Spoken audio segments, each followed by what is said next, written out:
All right, Shalom. Before I begin this lesson, I would like to give all praises, honor, and glory to Yahweh, Bahashem, Yahweh Shai, Bahashem, Ruach Qudash.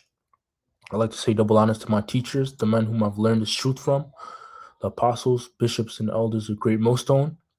And I'd also like to give Shalom and salutations to the elect that's out there preaching this word in truth and sincerity. I'm the brother Shaquat. I'm one of the brothers from the branch of Great Millstone, Montreal. I'm back with another lesson. And this lesson that I'll be getting into is going to be entitled Balancing the Scale, right? And it's pretty much an inspiration from today's camp, um, right? And balancing the scale, referring to yourself as an individual, right? You would be that scale, right? Your spirit would be that scale, so to speak. Um, but the reason why it has to be balanced, you yourself have to be balanced, is because that's where harmony comes in, right? Something that an equal weight, you know. And in this case, I'm really dealing with being overly righteous or overly wicked, like the scriptures say, right? So without further ado, um, this is the book of Ecclesiastes 7, and I'm gonna start at verse 16, and it says. Yeah, be not right. Matter of fact, I'm gonna start at 15. Ecclesiastes 7 and verse 15. It says, All things have I seen in the days of my vanity. And this is King Solomon, right? He was the one that wrote Ecclesiastes. And King Solomon was known for being a very wise king, a very wise individual. All right. In the book of I believe that's second Samuel or First Samuel, but it's the Lord told King Solomon or King David that he was gonna raise. The Lord told King David that he was gonna raise up a seed after thee, and that seed was nobody was gonna be wiser than him.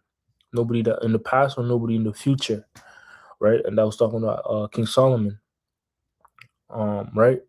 But guess what? That's also another indicator or another clue to let us know that that's Yahweh Shai, because when Yahweh Shai was on the scene, something that Yahweh Shai said was that a greater than Solomon was here. But hold on, does that make the Lord a liar? Because the Lord said that King Solomon was the wisest, and nobody is going to be wiser than King Solomon. Nah, man. But when you factor in reincarnation, you're going to come to find out that that's the same spirit. So King Yahweh Shai was King Solomon, you know, and he had more wisdom in that lifetime, increased wisdom, so to speak, when he was as Yahweh Shai. Anyways, keep going on. It says Ecclesiastes 15 and so like Ecclesiastes 7 and 15, right? Oh, the reason why I said that was because this was an experiment. King Solomon was known for doing a lot of experiments and trying out different things. King Solomon was into all sorts of things, into the herbs, into psychology, communication, etiquette, precious metals, oils. You name it, man. Anything King Solomon was into fabrics, woman, and so on and so forth, man. King Solomon was into it all. Most likely martial arts, um, you name it, because he had time and he studied these things and he wanted to pretty much find out about these things, But that inspiration to search these things out was through the spirit of wisdom that Yahweh gave him, man. You know, so Ecclesiastes 7 and 15, all things have I seen in the days of my vanity. There is a just man that perisheth in his righteousness, right? And King Solomon, his conclusion was that, this whole place is bullshit. When you read the 12th chapter, he's like, being on the earth is vain. The only purpose that a man serves being on the earth is to serve Yahweh Bashim El Shai, to serve the Most High and keep his commandments. That's the purpose of being on the earth, man. Everything else is vain, not money, not woman, not, nothing but just serving Yahweh Bashim Mashai, man. So Ecclesiastes 7 and 15, all things have I seen in the days of my vanity. That's why he said that. That's why he said, yo, in the days of my vanity, in the days of, uh, when you look up that word vanity, it says, see, it's not giving me the right definition. I'm gonna look it up in the blue letter bubble. So bear with me. Ecclesiastes. Mhm.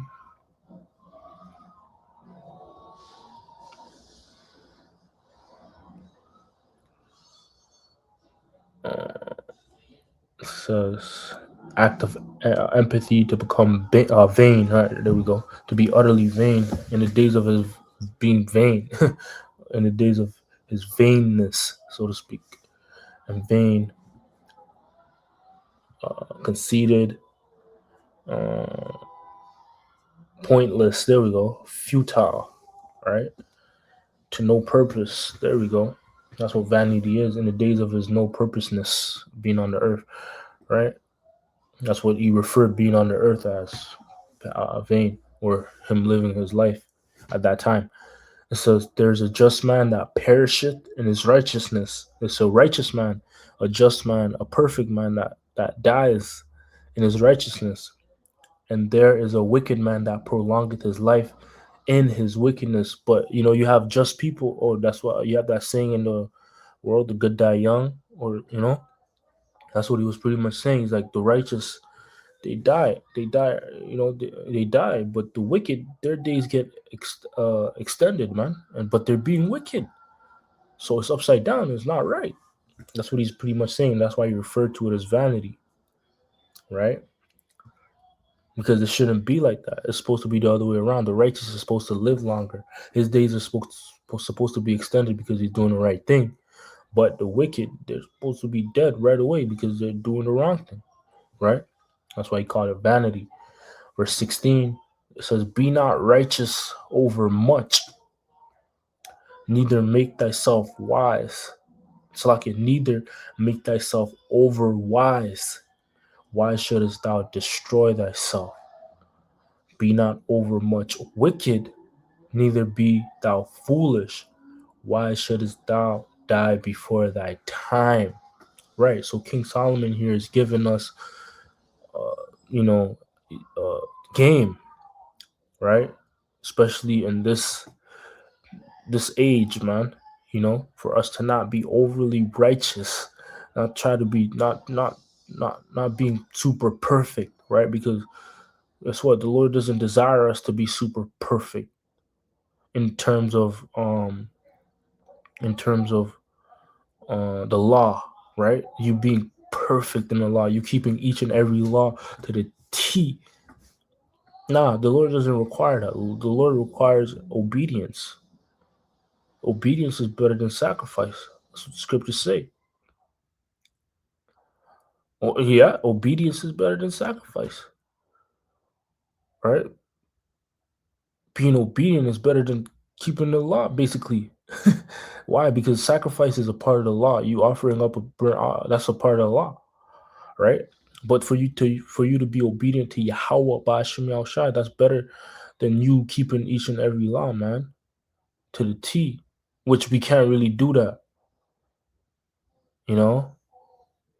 We can't really do that. That's why it's like That's why the Lord made it like that, for obedience to be better than sacrifice.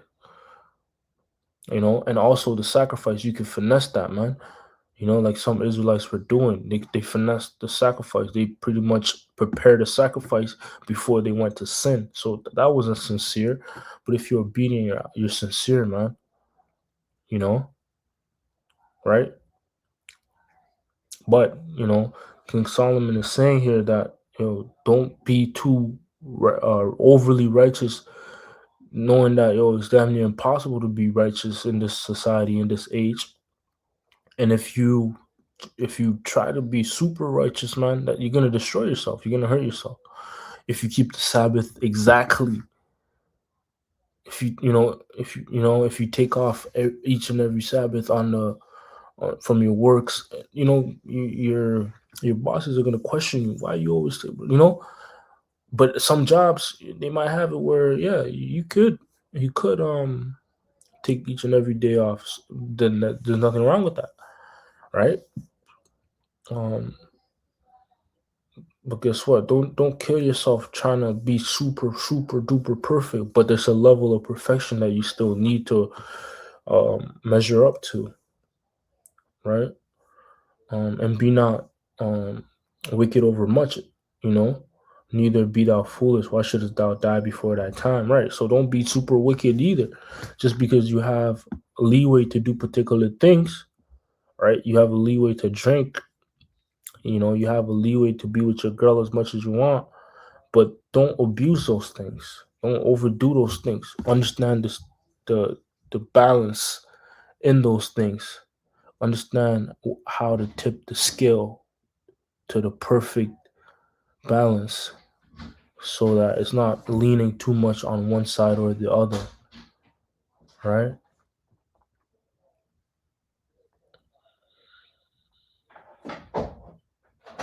Yeah, so that's pretty much it. Lord willing, this lesson was edifying. I'd like to give all praises, honor, and glory to Yahweh, Bashem Yahushai, Bashem Rakakadash. Once again, double honors to my teachers, the apostles, the bishops, and the elders of Great Millstone. Until next time, Shalom.